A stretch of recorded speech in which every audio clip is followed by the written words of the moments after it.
Blog Talk Radio.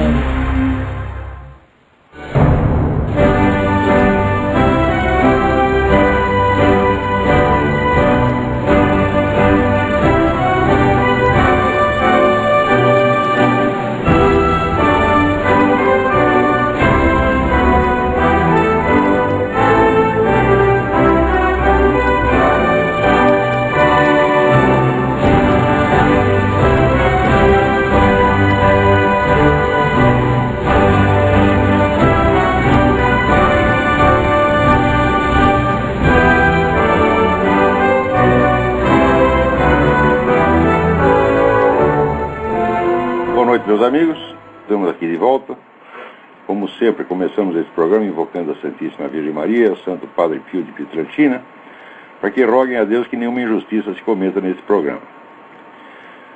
Falando em Padre Pio, daqui a pouco eu vou dar uma noticinha aqui a respeito. Mas queria começar aqui dizendo para vocês, recomendando que vocês dessem uma espiada no site do Farol da Democracia Representativa, faulademocracia.org. Tem lá um link chamado Material Didático para Download e Impressão, onde eles estão, aos poucos estão descarregando lá um negócio chamado Curso de Atualização Política para o Liberal Democrata, que tem vários materiais muito importantes e valiosos. Não deixem de dar uma espiada lá. E agora responder a uma carta aqui que eu recebi de um cidadão chamado André Lopes, que parece morar embora seja de Curitiba, parece morar no Canadá, porque o endereço é andrecuritiba@yahoo.ca.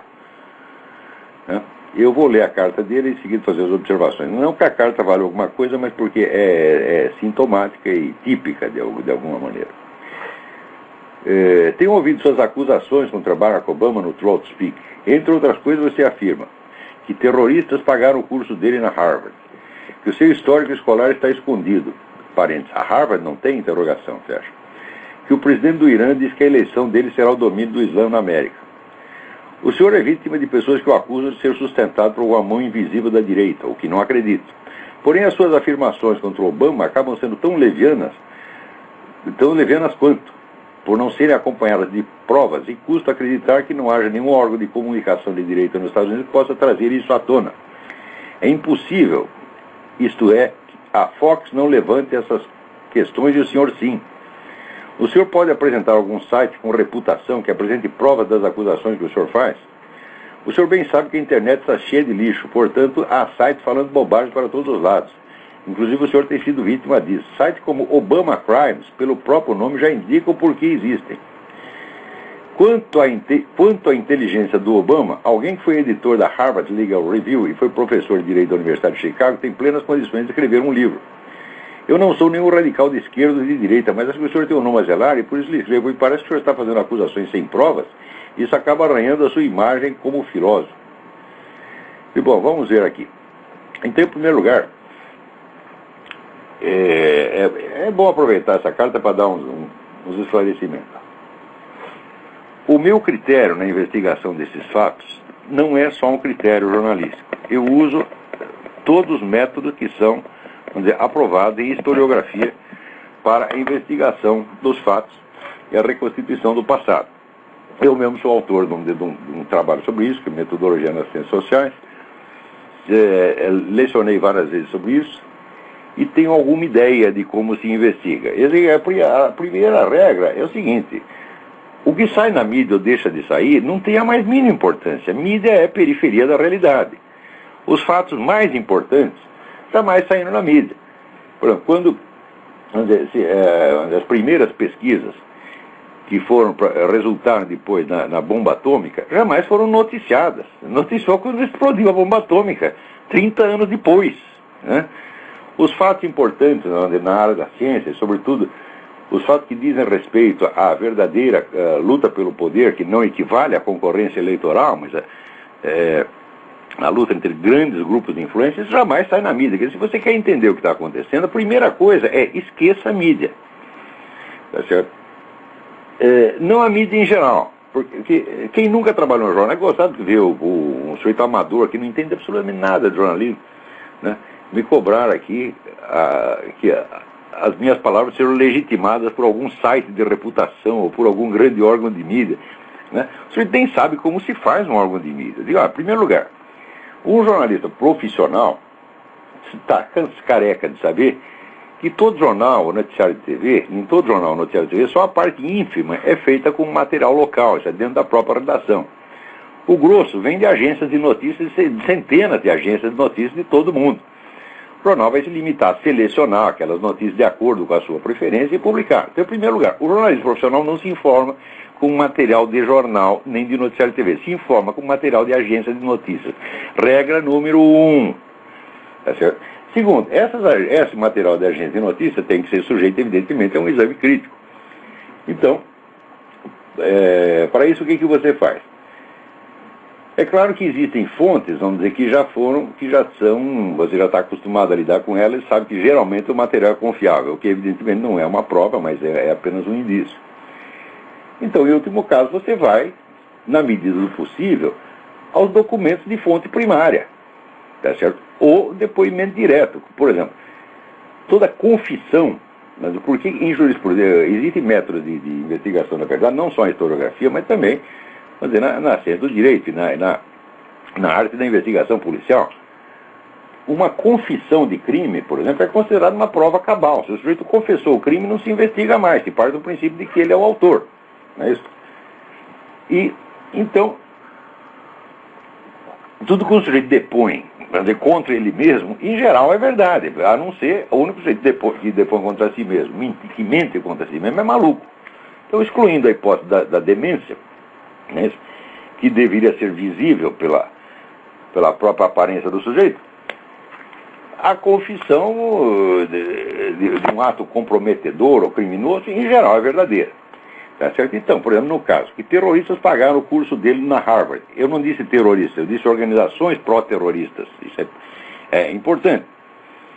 É claro que a organização pró-terrorista faz parte do esquema terrorista. Já dizia Lenin, já distinguia o terrorismo, chamava o terrorismo de propaganda armada. Mas a finalidade da propaganda armada é abrir um espaço para a propaganda desarmada que o cumprimenta e tira suas consequências políticas. Então, organizações pró-terroristas frequentemente são mais perigosas e mais poderosas do que organizações terroristas. No caso, essa história de Harvard, talvez o camarada não saiba, mas aqui nos Estados Unidos, para você se inscrever em qualquer grande universidade, você precisa de um sponsor, quer dizer, um patrocinador, um camarada que assina como responsável pelo pagamento das suas anuidades, etc. No caso de Barack Obama, esse sponsor é um sujeito que foi advogado dos Panteras Negras. Portanto, evidentemente, não é um sujeito conservador, nem pró-republicano, né? Este camarada chamou uma entrevista de imprensa e disse o seguinte: olha, eu fui o sponsor, mas quem pagou não fui eu. Quem pagou foi um sujeito chamado Khalid al-Mansur, que aliás, é um americano, que nasceu com um nome americano e adotou esse nome ao entrar para o Islã e que se tornou depois o representante de um príncipe saudita. Príncipe saudita que, vamos dizer, é já um famoso patrocinador de organizações pró-terroristas no mundo inteiro e que, quando fez o 11 de setembro, ele celebrou o 11 de setembro como castigo divino. Olha, eu não tenho nenhum motivo para duvidar do depoimento do homem dos Panteras Negras. Quanto a Khalid al-Mansur, é fácil você procurar. Se você procurar no próprio Google, você vai achar vários textos e várias declarações de Khalid al-Mansur e você vai ver o que ele disse. Então está aí. Um sujeito que posou como sponsor diz: o dinheiro não era meu, era do Khalid al-Mansur. Por que haveria de mentir nisso aí? Para ele atrair agora a antipatia do Obama e dos próprios Panteras Negras, que eram os clientes dele, ele não vai fazer isso. Então, muito provavelmente, essa declaração é verdadeira. Não há por que duvidar. Segundo, que o histórico escolar está escondido. Ora, já houve dezenas de cobranças de que Obama apresentasse o histórico escolar, não apareceu até agora. Agora ele pergunta aqui ingenuamente: a Harvard não tem? E você acha que a Harvard entrega para qualquer um o histórico escolar de terceiros? Mas que estupidez é essa? Tá certo? Outra coisa, que o Obama não entregou a certidão de nascimento, não entregou histórico escolar, não entregou registros médicos, não entregou nem sequer a lista de contribuintes, é uma coisa que você pode verificar facilmente no próprio site da campanha do Obama. Você vai lá, você vê que tem uma certidão de nascimento lá, que, vamos dizer, essa que é acusada de ser fake, e se você examinar com um pouquinho de cuidado, você vai ver mesmo que não tem carimbo, não tem assinatura, não tem nada.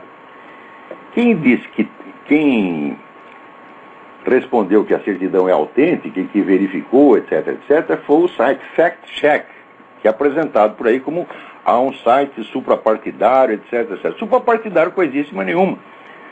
Basta você imprimir a página do Fact Check e você vê em cima quem é o dono do Fact Check. É a Chicago Annenberg Challenge, a CAC, aquela mesma ONG na qual William Ayers, o terrorista, arrumou emprego para Barack Obama. Em segundo lugar, quer dizer, aí mostra, como diz Philip Berg, que existe um conflito de interesses. Quer dizer, Fact Check não está examinando os fatos isentamente, mas está defendendo alguém que é um dos seus membros, porque foi um dos seus dirigentes. O Obama foi dirigente da Annenberg Challenge. É? Agora, se você ampliar as fotos que a Fact Check publica para provar que as fotos são autênticas, você verá o seguinte: não tem uma foto onde apareça o papel junto com o carimbo. Aparece o papel numa folha e o carimbo na outra. E a assinatura na terceira. Isso aí está muito, essa história está muito mal contada, evidentemente. Então qualquer pessoa percebe que a intervenção do Fact Check, né, não elucidou coisíssima nenhuma. Né? E depois que o presidente do Irã disse que a eleição do Obama será o domínio do Islã na América, não, isso foi amplamente noticiado e você mesmo pode verificar e gozar do que... Veja, eu não sou um repórter, eu não estou fazendo matérias noticiosas, isso é uma coisa importante de entender. Né? E, sobretudo, eu tenho um espaço limitado nas minhas colunas de jornal, e tem um tempo limitado aqui. Se eu for citar a fonte de tudo, eu gasto metade do meu artigo só com isso, porque as fontes são muitas, esse que é o problema. E se a parte noticiosa dos jornais não está informando isso, eu não posso suprir o meu trabalho e o deles ao mesmo tempo. Eu não posso fazer, num artigo de 40 linhas, suprir todas as notícias que estão faltando na área editorial e ainda comentá-las. Isso é absolutamente impossível. Então o que eu faço? Eu cito de vez em quando e confio no bom senso do leitor que ele, se eu não citei as fontes, ele procurará nas mesmas fontes onde eu leio habitualmente.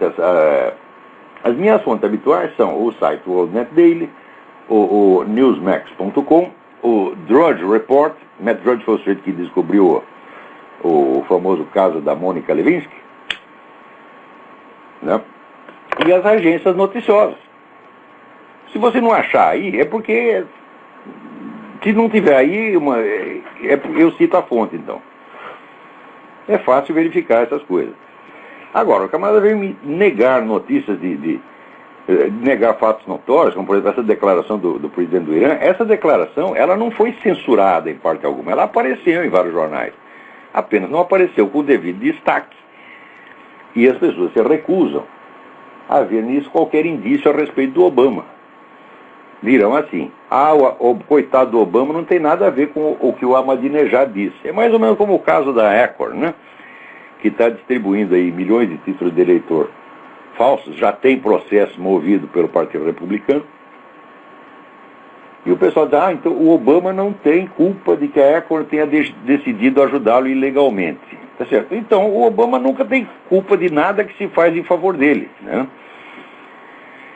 Essas coisas não é para você decidir de antemão, é para você investigar. Por exemplo, quando ele disse que não tinha nada a ver com a Acorn, que nunca trabalhou na Acorn, ele mentiu, porque isso aí já tem na internet até as fotos dele lá dando lições como instrutor da Acorn, né? Agora, o curioso é dizer, não acredito que não haja nenhum órgão de comunicação de direita nos Estados Unidos que possa trazer isso à tona. E primeiro, que órgão de comunicação de direita? Grande órgão de comunicação de direita não existe nenhum. A Fox News não é de direita, né? A Fox News pertence ao Rupert Murdoch, que tem jornais de esquerda no mundo inteiro. E aqui ele consentiu, no máximo, por causa de uma equipe que já estava lá na Fox News, ele consentiu, no máximo, em fazer um meio a meio. Tipo assim, Sean Hannity e Larry Combs. É meio direita, meio esquerda. Isto, para o padrão atual americano, já é direitismo excessivo. Né? E a Fox News, se você acredita, vamos dizer, que a Fox News é uma organização de direita, você já está completamente fora da realidade. Você vê, no caso, por exemplo, do Philip Berg, o único jornal de uma certa importância que noticiou o processo foi o Washington Times. O Washington Times é tido como uma encarnação mesma do direitismo. É tido, vamos dizer, pela esquerda. Porque quem é conservador sabe que o Washington Times vai deixar muito a desejar. Ele pode ser um órgão pró-republicano, mas republicano é uma coisa, conservador é outra, completamente diferente. Conservadores são uma ala dentro do Partido Republicano, uma ala bem caracterizada. Por exemplo, você sabe, para saber o que pensa os republicanos, você tem que acompanhar o CEPAC. O CEPAC é o Congresso Anual dos Conservadores, dos Republicanos Conservadores. Eles são uma ala, existem outras, tá certo? E o Washington Times pode ser vagamente favorável ao Partido Republicano, porém jamais a essa ala conservadora. Tá certo? Como é que o Washington Times noticiou o caso? Noticiou dizendo, isso aí são rumores que correm pela internet, né? E está bem provado que Obama nasceu nos Estados Unidos, e como prova eles alegam o quê? O página do fact-check. Isto o Washington Times. O processo do Berg só é mencionado nas duas linhas finais, como se fosse apenas um rumor a mais, e não se dá a informação essencial. O fato de que haja um processo em si mesmo não quer dizer nada. Tá certo? O processo, vamos dizer, aliás, o processo não está acusando Obama de nada. Você vê que é um processo civil e não criminal, e o processo apenas solicita que ele apresente a sua certidão de nascimento original. Só isso. É um processo para ter uma declaração que o juiz intime o Obama a apresentar a sua certidão de nascimento. Ora, se o Obama, exibiu a sua certidão de nascimento no site da campanha, por que ele não pode mostrar para um juiz também? O que tem de mais? Né? Então o processo não visa aprovar nada e não precisa aprovar nada. O processo é apenas para solicitar que apresente o documento. Bom, o que fez Obama? Apresentou o documento? Não. Obama apresentou já 2 petições para ser dispensado de apresentar o documento. Ora, o que é mais fácil, meu filho? Você abrir uma gaveta e pegar uma certidão de nascimento e levar para o juiz? Ou você contratar escritório de advocacia, que aqui custam caríssimo, para eles redigir uma petição de 15, 20 páginas, explicando que você não tem obrigação de apresentar a certidão, que você tem direito à privacidade. Quer dizer, a resposta tortuosa e esquiva do Obama é isso que chama a atenção, e isso é o fato principal. Quer dizer, qualquer jornalista, para não dizer qual historiador, tem obrigação de entender que este é o centro do acontecimento. Que o processo só se torna verdadeiramente importante por causa disso. Se você acompanhar meus artigos, seu André, você vai ver que eu não mencionei o processo antes de aparecer a resposta do Obama. Porque eu não posso prejulgar o Obama. Digo, aí se ele tem a certidão de nascimento, ele vai lá, apresenta e cala a boca desse Philip Berg. Eu só comecei a comentar o processo justamente porque o Obama não fez isso. Porque o Obama, não uma vez, mas 2 vezes, como você verá, no site do Philip Berg, se esquivou de apresentar o documento. Ora, isso aí é uma coisa altamente suspeita. Se você apresentar uma certidão de nascimento, é uma coisa obrigatória para você arrumar um emprego, para você ir para uma escola. Por que não pode apresentar? Eu digo, não pode apresentar por quê? Porque aquela certidão que apareceu no site da campanha, tão louvada pela fact-check, aquela é fake mesmo, aquela não serve, tem que ser o original impresso. Aquele negócio eletrônico, né, não convence ninguém. Ora, o curioso é o seguinte, você diz, a internet está cheia de lixo. Claro que está cheia de lixo, tá certo? Mas isso quer dizer que qualquer coisa que saia na internet é lixo? Tem muito mais lixo no New York Times. O New York Times já foi tantas vezes desmascarado desde a década de 30, tá certo? Que a tiragem dessa porcaria está diminuindo ano após ano. Aliás, isso acontece também no Brasil.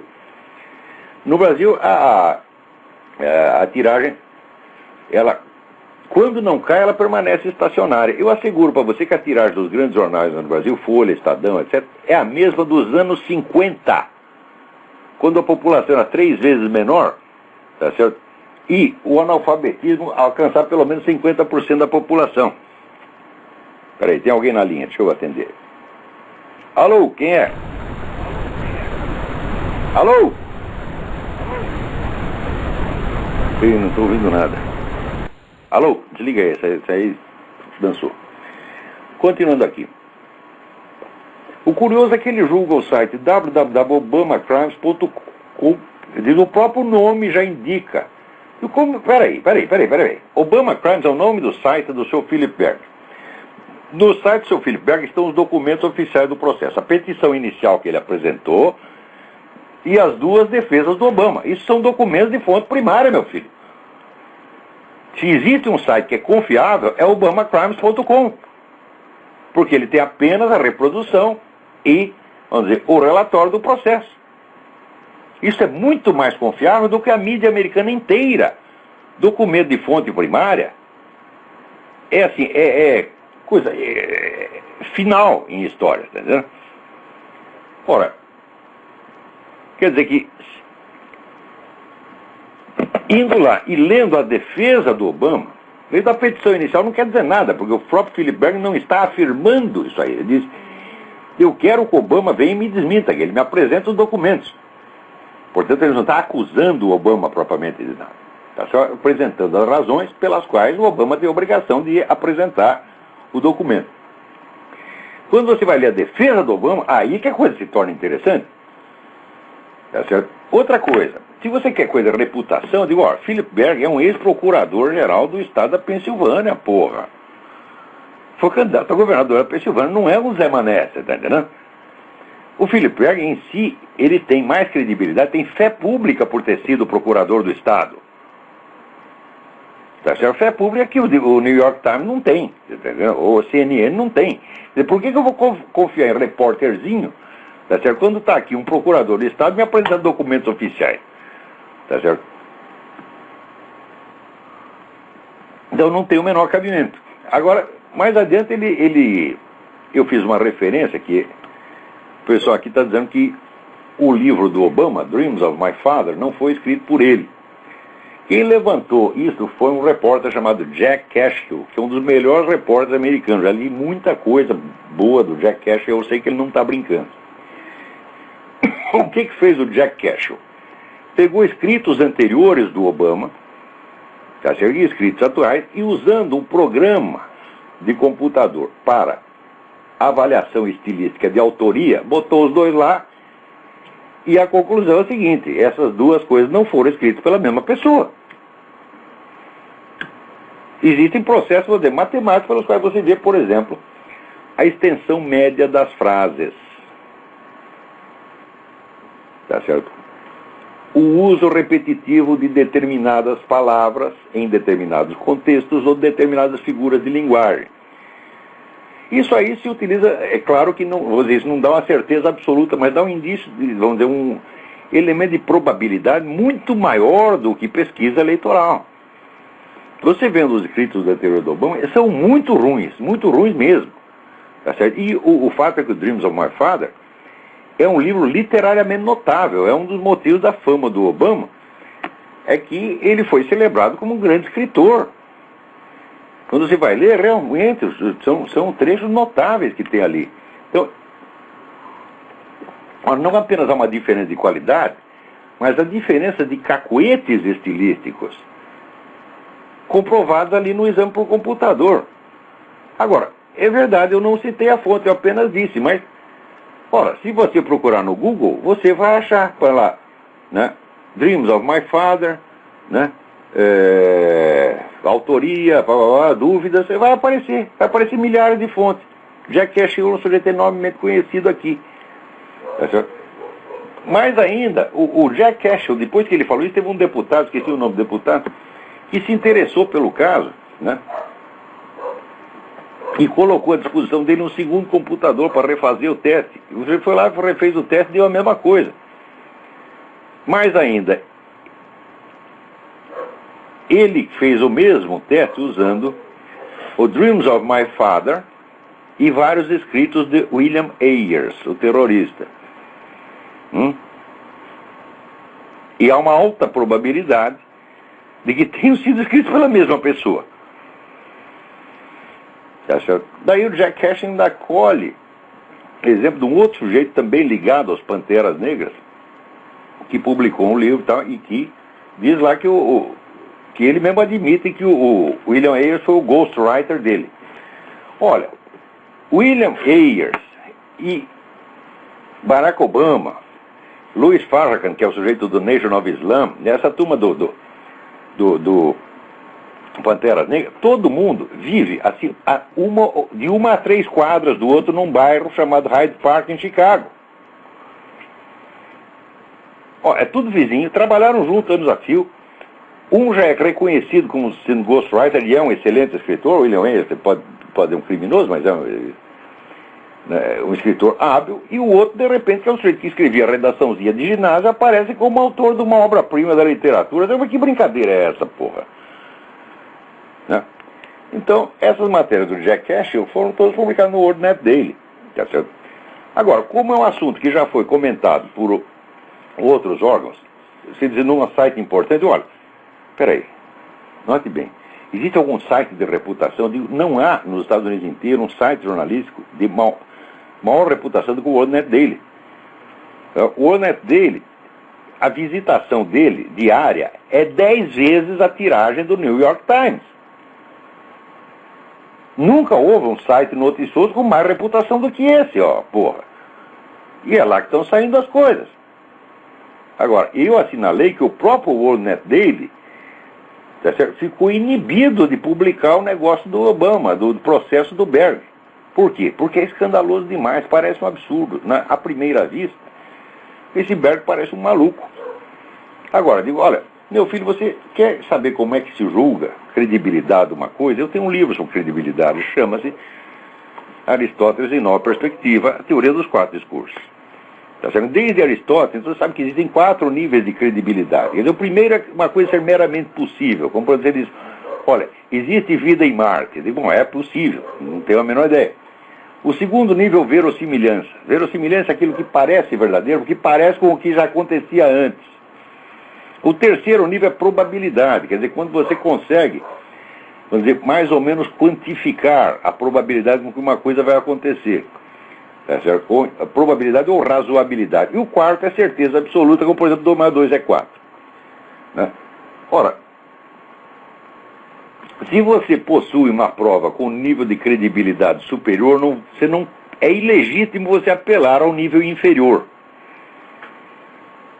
Por exemplo, se eu tenho aqui um exame de computador que diz que com probabilidade X ou Y, o escrito tal não é da autoria do seu fulano de tal, não vale nada eu apelar ao argumento de verossimilhança e dizer, não parece. Isso é esquisito demais. Mas não vale. Então, olha, as minhas matérias são escritas, vamos dizer, com critério científico. E é por isso mesmo que quando eu aposto contra a mídia inteira, eu ganho.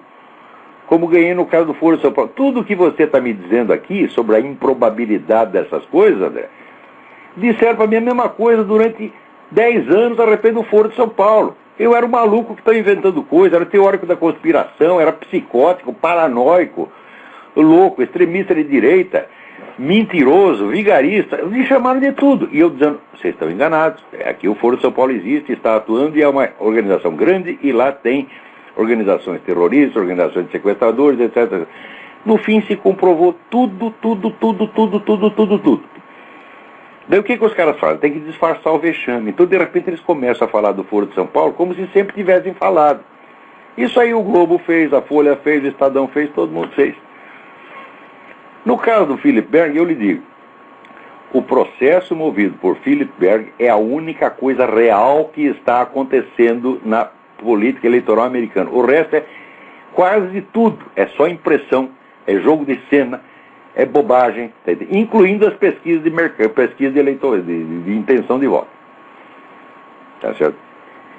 Para avaliar a situação mesmo, digo, olha, você tem que ver, em primeiro lugar, quais são os fatores que dependem de uma decisão humana, de uma preferência humana, de uma subjetividade, e quais são os fatores que têm uma mecanicidade intrínseca.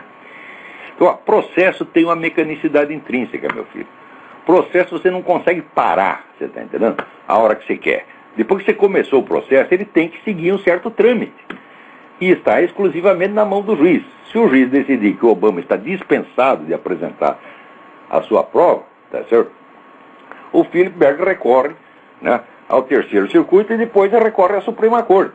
Tá certo? Com a diferença de que isso então será decidido depois da eleição. E é claro que isso é um perigo. Até o momento, tá certo?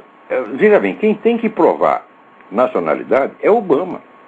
Não, eu não tenho obrigação, o Berger não tem obrigação nenhuma de provar que ele nasceu, sabe, no Quênia, no Zâmbia, na Serra Leoa ou no Polo Norte, tá entendendo? Não tem obrigação de provar nada, ele está apenas exigindo um documento, tá certo? Note bem, a Comissão Nacional Democrática tinha obrigação de ter exigido este documento de Obama. Não exigiu, tá certo? Outra coisa, a Comissão Nacional Democrática assinou junto com o Obama a petição para ele ser dispensado de apresentar a certidão de nascimento. Quer dizer, quem está escondendo o documento não é só o Obama, é a Comissão Nacional Democrática. Isso está onde? Está na própria defesa do Obama. Você leia, porra. Né? Então, é o seguinte, a minha investigação desses fatos segue um critério científico e onde eu apostar contra a mídia, mesmo que seja a mídia americana inteira, eu digo aposto e ganho, porque eu sou um cientista, eu não estou aí para brincadeira. Eu, quando eu não sei uma coisa, eu digo não sei. E quando sei, eu digo sei. E quando é apenas acho, eu digo apenas acho. Tá certo?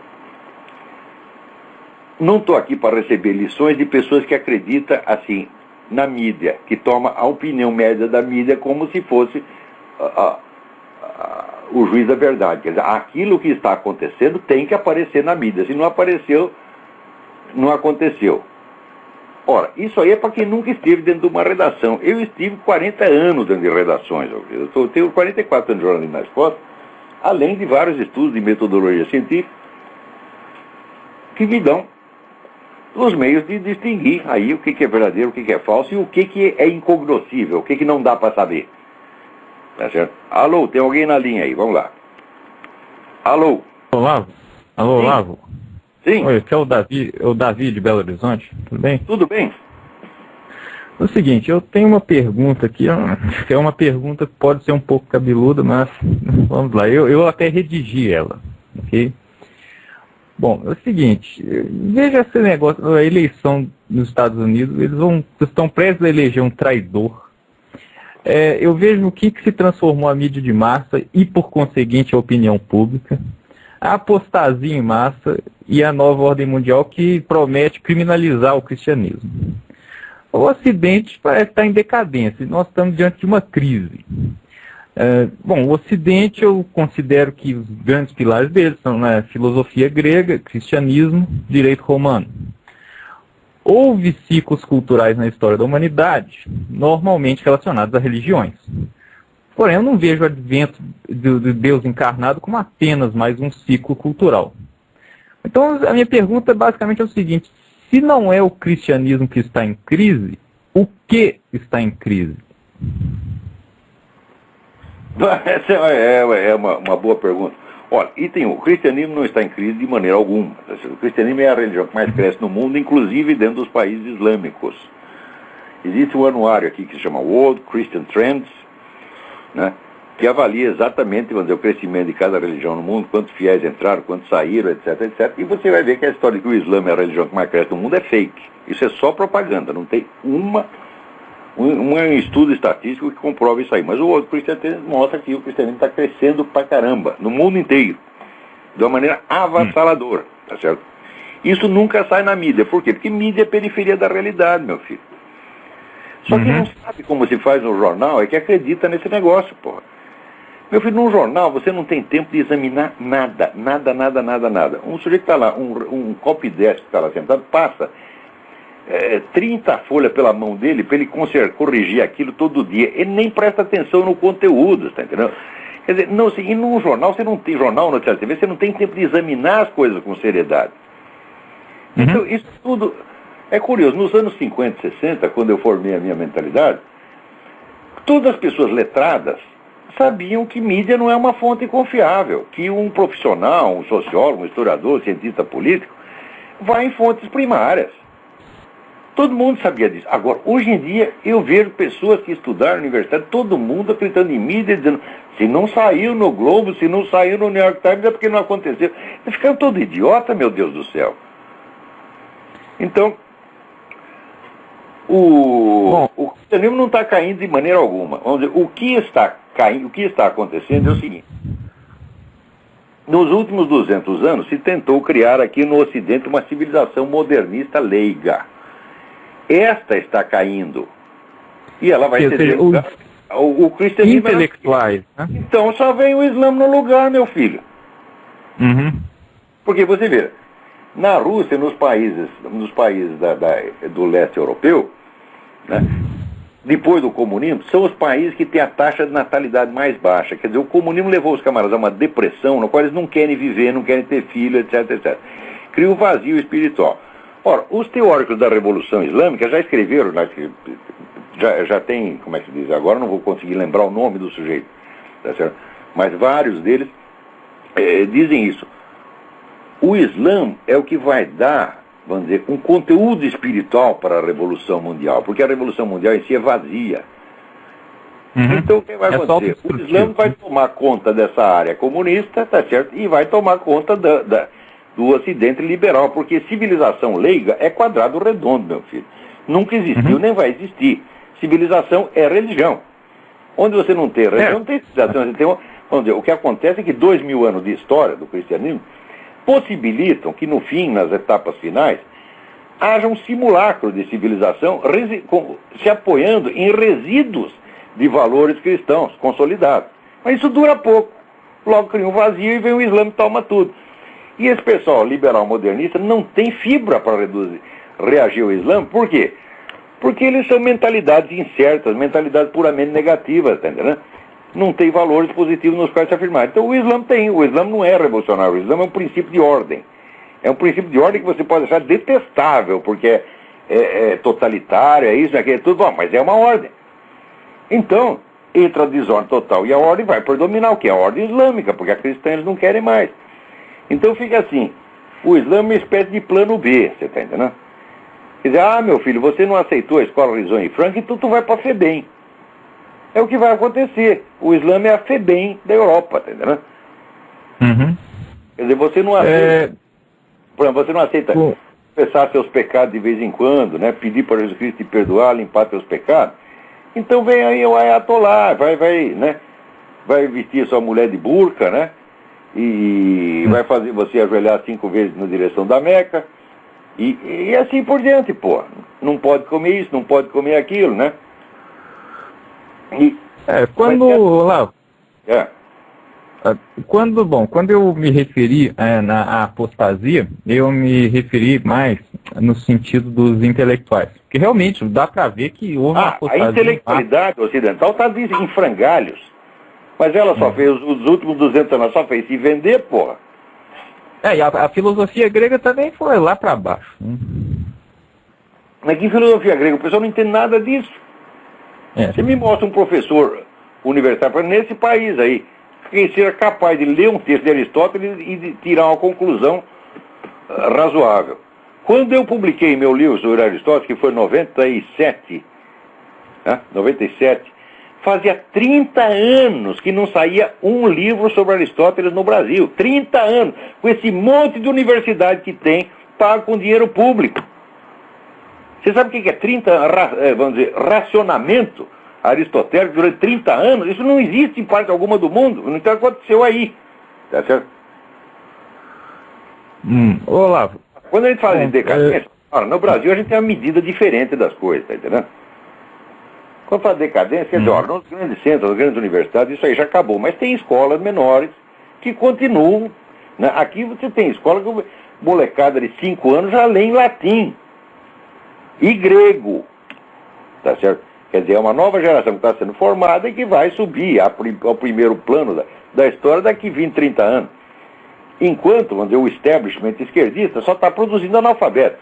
Né? Não só aqui. Ó, te recomendo um livro. Laurent Laforgue. Laforgue, por incrível que pareça, que é Laforgue com 2 F. La débâcle de l'école. Une tragédie incomprise. A debacle da escola, uma tragédia incompreendida. Laurent Laforgue. Isso para você, a escola francesa acabou, destruíram tudo, só está analfabeto, né? Lá pronto para ser militante obamista, né? Então a escola hoje só serve para isso. Então é claro que esse pessoal não tem capacidade de administrar uma civilização, só pode fazer obra destrutiva. A capacidade de destruição não é exatamente um poder. Poder é você querer fazer uma coisa, dizer o que vai fazer, conseguir fazer exatamente aquilo e ter bom resultado. Né? Agora, o sujeito fazer uma desgraceira, destruir tudo e depois se ferrar junto, não é propriamente poder. É apenas uma força demoníaca de autodestruição. Como Hitler dizia que ia ter um Reich que ia durar 1000 anos, durou 12. Tá certo? E acabou do jeito que acabou. E o nego chega lá, no fim, ele mete uma bala na cabeça. Aqui Obama é a mesma coisa, bicho. Obama vai destruir o país e depois se destrói junto. Isso não é realmente o poder. A gente tem uma concepção muito grosseira do que seja o poder. O poder tinha Moisés. Moisés, 5.000 anos atrás, deu umas ordens para os caras. Vocês fazem assim, assim, assim. Até hoje está obedecendo igualzinho. Isso é poder, meu filho. Poder é atravessar o tempo. Sobreviver ao tempo e vencer o tempo. Isso é poder. Agora, você destruir tudo e se ferrar junto, lá é poder, pô? Bom, Olavo, bom, finalmente aqui, a diferença, talvez, entre nós entrarmos num ciclo cultural islâmico e continuarmos num ciclo cultural cristão, talvez seja a sobrevivência desses núcleos de cultura, né? Ou seja, se a nova ordem mundial não matar essas crianças, né, então talvez não entremos propriamente num ciclo cultural islâmico. O que está acontecendo é o seguinte, é que ao cristianismo estão sendo negados os meios de representação pública. Inclusive aí no Brasil. Aí no Brasil tem vários projetos tramitando no Congresso que praticamente vão reduzir as religiões à vida privada. Você não vai poder ter culto público, você não vai poder... Isso está acontecendo já aí no Brasil. Em outros países já aconteceu, no Canadá já aconteceu. No Canadá, se você ler certos versículos da Bíblia, você vai para a cana. Então, o sujeito acaba tendo a mesma posição que o cristão tem no Irã. No Irã você pode ser cristão dentro da sua casa. Se você sair e ler a Bíblia em público, você vai para a cana. Eles estão montando já essa situação. Vamos dizer que já prepara a tomada do poder pelo Islã, tá entendendo? Então, o que está acontecendo não é uma retração do cristianismo. As pessoas não estão fugindo do cristianismo. Não há uma fuga do cristianismo. Ao contrário. Está havendo um crescimento extraordinário. Mas as pessoas, é só povão. Você está entendendo? Nas altas esferas você não pode penetrar.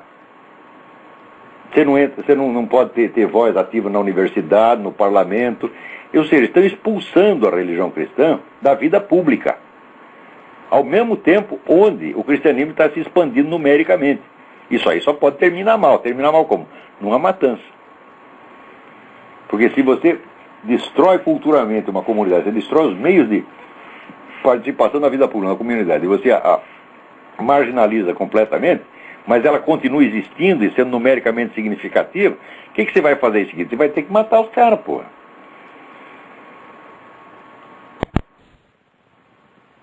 Sim, então, digamos, mas e se um Stalin aparece no Ocidente e mata, arrasa com os cristãos, ou seja, matar os caras mesmo? E aí o que acontece? Matar cristão nunca adiantou nada. Bom, realmente. Mais mata, mais aparece. Isso aí, olha aqui, leis que tramitam em Brasília. Será proibido fazer cultos de evangelismo na rua, pela reforma constitucional. Cultos somente com portas fechadas. As igrejas serão obrigadas a pagar impostos sobre dízimos, ofertas e contribuições.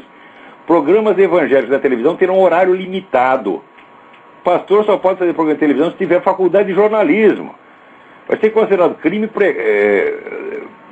exemplo, se você falar contra espiritismo, feitiçaria e idolatria, você vai para a cana. E assim por diante, tudo isso está na reforma constitucional. Vários projetos de lei, está aqui, ó. Puta vida. Não dá tempo de ler tudo isso aqui, mas isso aí, mas coisas desse tipo já aconteceram em outros lugares. Isso aqui, no mundo inteiro você tem leis para proteger o Islã. Você não pode falar mal do Islã, mas você pode falar mal do cristianismo. Você fala o que você quiser do cristianismo, não acontece nada. Você fala contra o Islã, vem um governo liberal moderno e te põe na cadeia.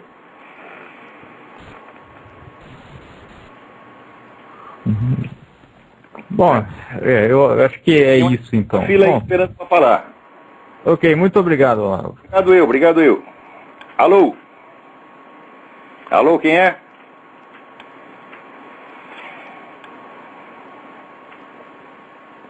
Bom, aqui temos uma carta muito interessante.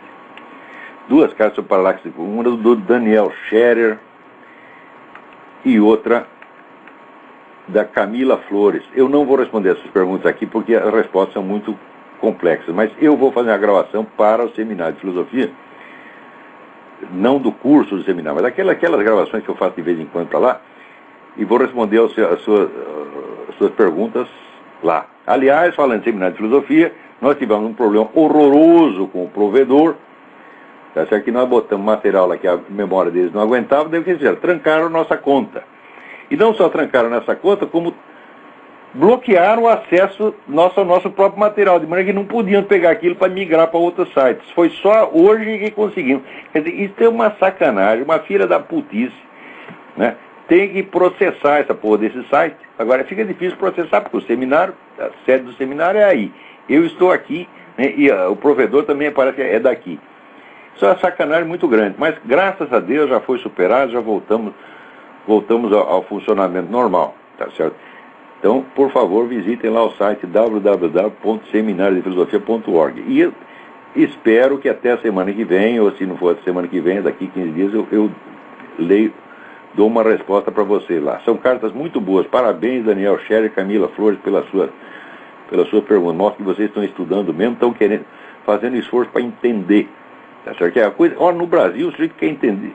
O brasileiro tem um compromisso sacrossanto de não entender porra nenhuma. Ele é fiel a isso, né? Quando nós no batido já pergunta, né? Você entenderá alguma coisa? Daí o padrinho responde, não. Pronto. É o batido do capeta, porra. Feito lá pela turma da Teologia da Libertação. Aliás, aqui o pessoal diz... Veja, aqui se tornou proibido dizer que o Obama foi muçulmano.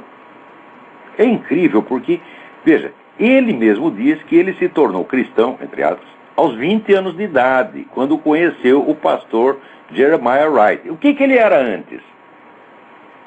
Né? Era ateu. Eu sei assim, que na Indonésia, até em escola católica, quando ele estudava em escola católica, ele estava registrado como muçulmano e estava na classe dos muçulmanos. O Daniel Parks já provou isso aí. Olha, ele pode ter se convertido depois, mas que ele foi muçulmano, ele foi. Isso é uma mentira. Agora, vem esse palhaço desse Colin Powell, né, dizer, não, estão difamando o Obama, dizendo que ele foi muçulmano, etc. Mas como? Peraí. Está lá no livro de memórias dele, ele disse que se tornou cristão aos 20 anos de idade. E antes era o quê? Foi educado. Estão dizendo até que ele foi educado no Islã. Olha que calúnia, mas, meu Deus do céu, está lá nos documentos dele. É Colin Powell mentiroso, vagabundo, canalha, é isso que esse sujeito é. Sempre foi. Eu disse isso desse camarada desde o início. Desde o início. Esse sujeito não presta. Isso é um traidor. Tá certo? E para mim está claro já isso aí. Foi secretário de Estado da Defesa, pior ainda. Agora aqui todo mundo diz, você fala isso porque o sujeito é preto. O caralho, meu candidato é preto, Alan Keyes. O que fizeram no Alan Keyes? Deram um pontapé na bunda, o melhor homem que tinha nos Estados Unidos, para botar esses vagabundos, que nem pretos são semi-pretos. O Colin Powell é preto de quinta geração, acho que eu sou mais preto que ele. E o Obama também é apenas um mulato e não é descendente de escravo americano, coisa nenhuma. Tá certo? Quer dizer, como é que... Afro-American não é Afro-American, né? Quem é? Alô? Alô? É Ayrton do Rio. Ayrton, tudo bem? Tudo bem, Olavo? Boa noite.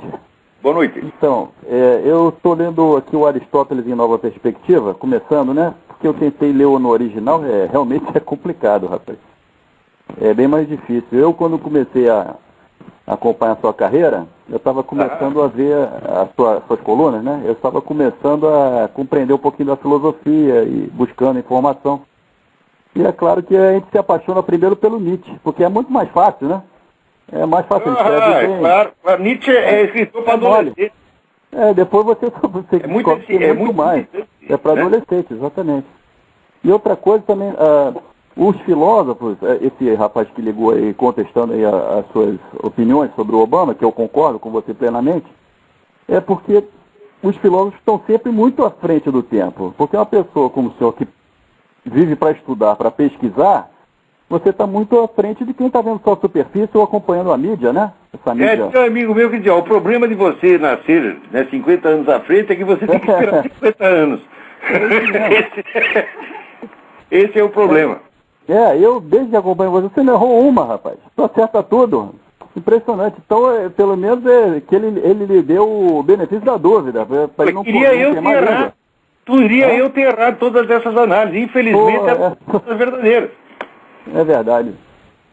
Mas não é mesmo, o Kant só conseguiu lançar o primeiro livro, só ter algum reconhecimento, ele curtiu mais ou menos um ano e morreu. De sucesso e morreu, né? O maluco, porra. É um coitado, ele conseguia escrever durante meia hora por dia, porque tinha aquelas dores de cabeça da sífilis terciária. Escrevia meia hora por dia que ele escrevia aforismos, né? De repente acordava lá, saía do delírio, tive uma ideia, daí ia correndo, escrevia um negócio e depois voltava para a escuridão, você tá entendendo?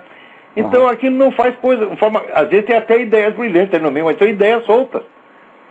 Né? O Eugen Fink, que foi secretário de Edmund Husserl, um homem de altíssima competência, né, falou, não, eu vou ler todo o livro do Nietzsche e vou reduzir aquilo a um sistema. Eu quero saber qual é a coerência do sistema do Nietzsche, né, qual é a unidade. Né? Sabe o que aconteceu? Ele achou 4 sistemas diferentes. Tá entendendo? E o Nietzsche jamais chegou a conclusão sobre isso. Um amigo meu tinha me falado. Eles leem isso bastante confuso e eles dizem que isso é fecundo. É fecundo, um monte de ideia errada. Né? Eu concordo com o senhor. A humanidade atingiu um grau de evolução tal, é por causa da religião, né? Que deu o norte moral, ético, espiritual, esse vazio interior. As pessoas ficam procurando o sentido da vida quando ela está na própria religião há milênios, né? E aí vem o Nietzsche e de uma hora para outra tira isso, subtrai. O cara pira. A Igreja Católica ela teve uma luta de milênios para acabar com a escravidão. A escravidão romana era um negócio horroroso, porque o escravo não tinha sequer direito de ter família. Na hora de procriar, juntava um bando de homem, um bando de mulher, era uma suruba assim de 500 pessoas de um lado, 500 do outro. Era um Maracanã. Tá entendendo? E daí todo mundo comia todo mundo, né? Aquele negócio que nem do português, me passaram a mão na bunda, não comi ninguém, aquele negócio horroroso. E daí ninguém sabia quem era o filho, e portanto não tinha família, não tinha herança, não tinha nada. Era tratado que nem bicho. A igreja, depois de muitos séculos de luta, conseguiu assegurar que eles tivessem o direito de casar, ter filho e ter sua propriedadezinha. Uma coisa maravilhosa. Mas ainda não estava bom, ainda continuou lutando. Foi o cristianismo que extinguiu a escravidão no mundo. No Islã tem escravidão até hoje. É legítimo no Islã a escravidão. Agora os caras ficam inventando aí que foi Stalin que libertou os escravos, foi Fidel Castro. Na União Soviética só tinha trabalho escravo, era só trabalho escravo.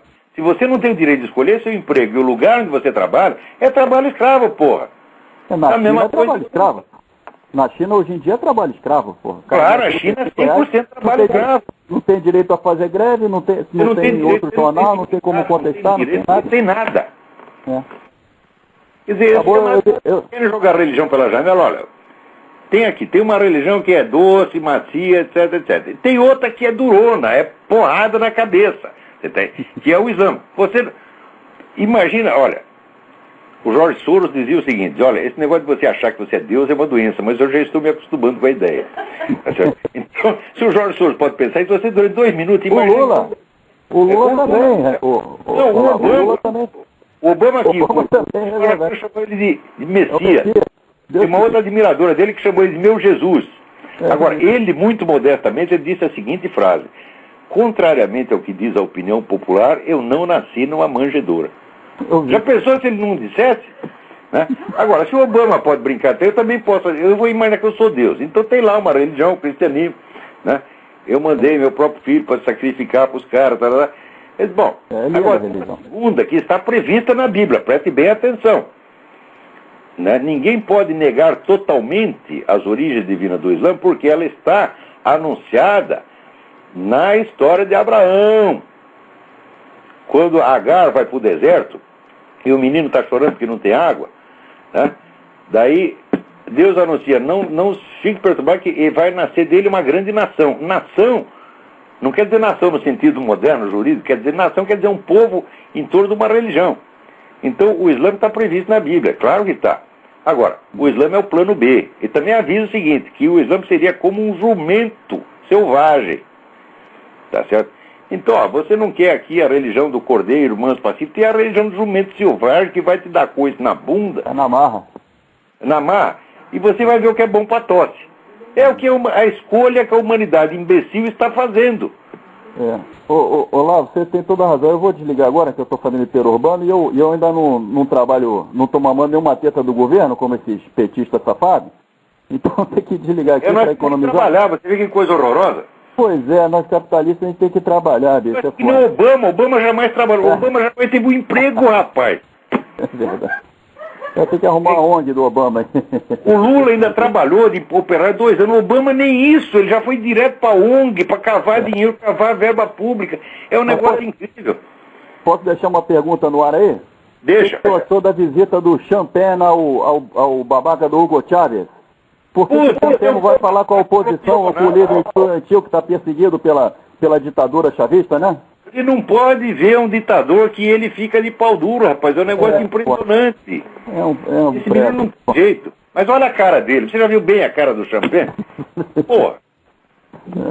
Deve ser esquisito, hein, rapaz? Né? Eu acho que bom, tem algum problema aí, hereditário, sei lá o quê. Tá bom, agora, rapaz. Fica com Deus aí. Vou acompanhar o programa aqui. Obrigadão. Aqui, antes de eu atender, a Priscila Hoffman pergunta se eu conheço o livro Verdade Absoluta, Libertando o Cristianismo e seu Cativeiro Cultural, de Nancy Pearcey. Conheço o livro, acho admirável, leitura obrigatória. Agora ela diz, só fiquei com dúvida quando diz que a nova era vem do neoplatonismo de Plotino. Isso de fato é um detalhe errado, mas isso não é importante no livro, né? As origens históricas do negócio não é o campo da Nancy Pearcey. Leiam esse livro, se puder. Verdade Absoluta, Libertando o Cristianismo e seu Cativeiro Cultural. Nancy Pearcey, P-E-A-R-C-E-Y. Alô, quem é? Alô, nós temos 1 minuto aí. Olá, boa noite. Boa noite, tudo bem? Boa noite, é o Ricardo. É o Ricardo, Colômbia, Carolina do Sul. Tudo bem? Eu ouvi você... Tudo bem. Sou seu fã. Eu ouvi você falando a respeito do Colin Powell. Mas você, Luciano, eu estava assistindo semana passada na própria Fox, a declaração do John McCain, quando alguém num evento de campanha dele falando que estava com medo do Obama, scared, ele falou, não, eu me lembrei de você. Eu falei, não, mas ele é um homem decente, não sei o quê.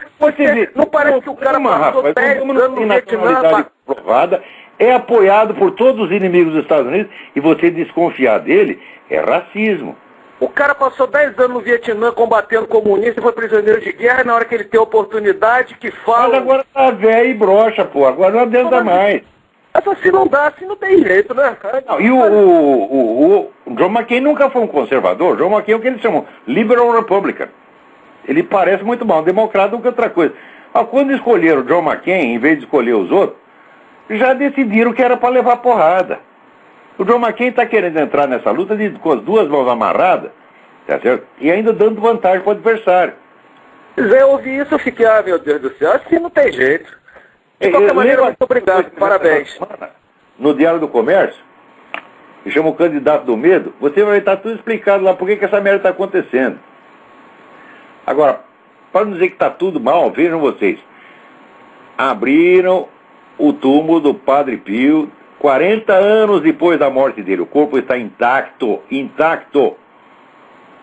Olha, esses fenômenos, por exemplo, a grande mídia não destaca. Ela até noticia um pouquinho, como se fosse um nada. Ora, esta notícia, tá certo? Arrebenta com toda a cultura moderna, só esta. Mesmo que fosse o único santo que tem o corpo incorruptível depois de 40 anos, Isso já bastaria para estuporar com toda a cultura moderna. Porque esse fato você não tem explicação, mas ele acontece.